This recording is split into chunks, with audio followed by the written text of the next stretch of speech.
ATP is needed for the cellular energy. It's greatly reduced, and there's no energy, and the poor brain just can't function. How many of you have had, oh, I just can't think today, I can't get it right? You ever gone into a room to get something? What did I come in here for? We've all done it. And the only thing is, it gets worse after you get 50 and 60 and 70, doesn't it? And so that's your trigger. Boy, I'm not drinking enough. I got to get back and get my water, but get the right kind of water. What are the side effects of brain dehydration? One of the side effects is your body starts to use up the antioxidants because of its great need to get rid of body toxins. What is one of the biggest things on the market today? Antioxidants. It's millions of dollars are being spent on antioxidants because they're being used up because of a lack of water. Brain aminos are used up to make up for this lack of water. Tryptophan and tyrosine are amino acids that are mood stabilizers. Their deficiency makes us feel anxious and depressed. Dehydration and mental functioning. Folks, part of my passion is to help you, to give you a tool to get to teachers, to get into schools, to get into our public facilities where our children are being,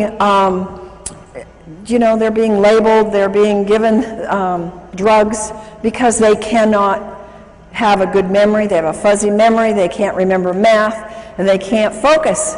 It's loaded in the schools today. And if they had the proper water, this would probably dissipate very quickly. Dehydration lowers the psychomotor processing speed, the memory, the concentration, and fatigue.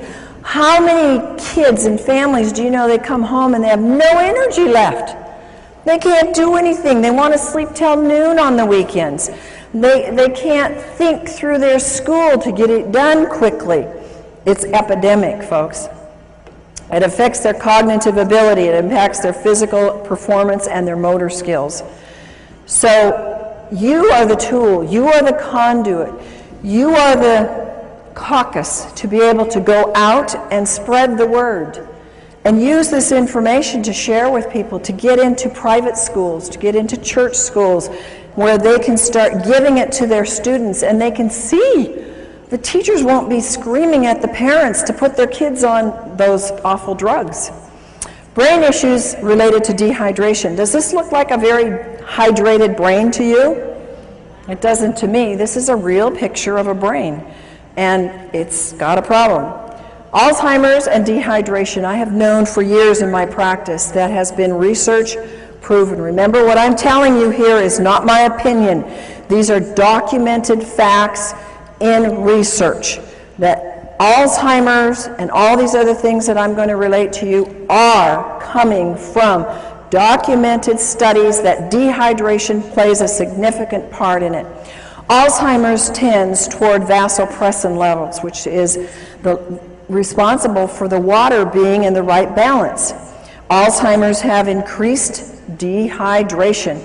And one of the hardest things that I've seen in my clients that have had Alzheimer's parents or relatives, they can't get them to drink. Once they're past a certain level, it's very, very hard to get them to ingest the water. So what I say is, if you can only get a little bit of water in people, for heaven's sakes, get the right kind of water in the people so that it's hydrating water. Anxiety and panic attacks, they are rampant. People are paralyzed with panic attacks and anxiety. And what happens? They don't have water. They've got their cup of coffee next to them on the road. They got their coffee in the morning, or they've got their soda at work. Sweating and nauseous, shortness of breath, dizziness, lightheadedness, unsteady and fearful. These are all signs of dehydration and anxiety and panic attacks.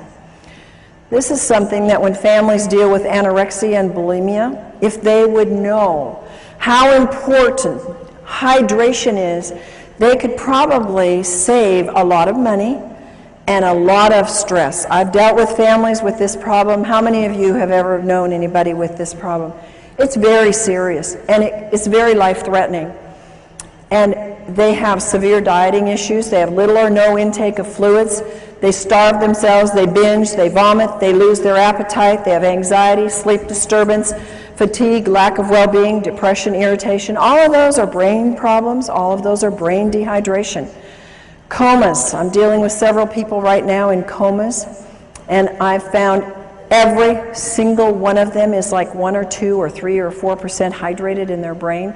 They're barely hanging on, and they've been in these comas by God's grace for a long time. And if they would only get them on the water, so far these families haven't been too able to do that, but they can move them because the water is the electrical force that will wake up the brain and help them to be able to function and get things moving. It can, comas, see, the brain and the body shuts down, and when the body is so dehydrated, well, we think because they had a brain accident and they got it hit on the head that that they can't come out of that coma because of that. Folks, I'm telling you, they can't come out because their body doesn't have enough energy in the brain or in the body to do the connections to get it to wake up. In an advanced terminal cases, dehydration is a very important factor. And hydration is a key factor in coma and delirium. It's very important that you use microclustered, ionized, alkaline water to quickly and efficiently hydrate the brain. Bipolar. It's a very serious issue. Some people have it very, very bad. Causes anxiety, depression, rapid mood changes, compulsions, loss of energy and irritation. And again, it's related in scientific studies to dehydration. Depression. I've told you some about this already, but it's a huge thing. I think that we would see a major turnaround. It's one of the #1 drugs that's given out is kind of drugs for depression. When the brain is chronically dehydrated, all the functions suffer. The brain needs tryptophan, an amino acid, to make the serotonin. You've heard of the drugs that create serotonin and help that to balance. It really doesn't balance them, it makes them more dehydrated, which then makes melatonin, which helps them sleep and get rest so they can function in their day. The amount of serotonin made is dependent upon adequate what? Water in the brain, and the right kind of water. Moods. How many of you ever had moody kids? I had a moody husband and an angry husband, and he would not be upset with me telling you this because we fixed him and he's thrilled to be fixed. But he was a forceps baby, so he had some brain injury. And folks, by the way, all of these issues where they have more of a tendency when they get dehydrated, because not all of us, when we get dehydrated, go bipolar or go anorexic or go into depression. I believe there's plenty of evidence in the research to show us that they have an incident, shock or trauma or some kind of an event that has caused an injury in the brain. And in my husband's case, this was his forceps birth. So we put him through our brain programs and helped the circuits to reconnect, and he was doing so much better. But since he's been in water, he has seen even more improvement and more help. But there's one little time when we're driving long trips, and what is it with men that they don't like to drink? They got the easiest job in the world to stop anywhere, and women don't have that privilege in life. Well, my husband won't drink very much, on the road, and I'm guzzling and stopping all the way along, and he'll get real fussy when we're on trips, and I just say, "You just dehydrated, honey." And he is. So it's associated with negative mood. When you see yourself getting grouchy and, others around you, it's because they are dehydrated. Multiple sclerosis. A big problem. It's very sad to see this. You can get well from multiple sclerosis, but it means many scars. And one of the causes of exacerbations is dehydration. Not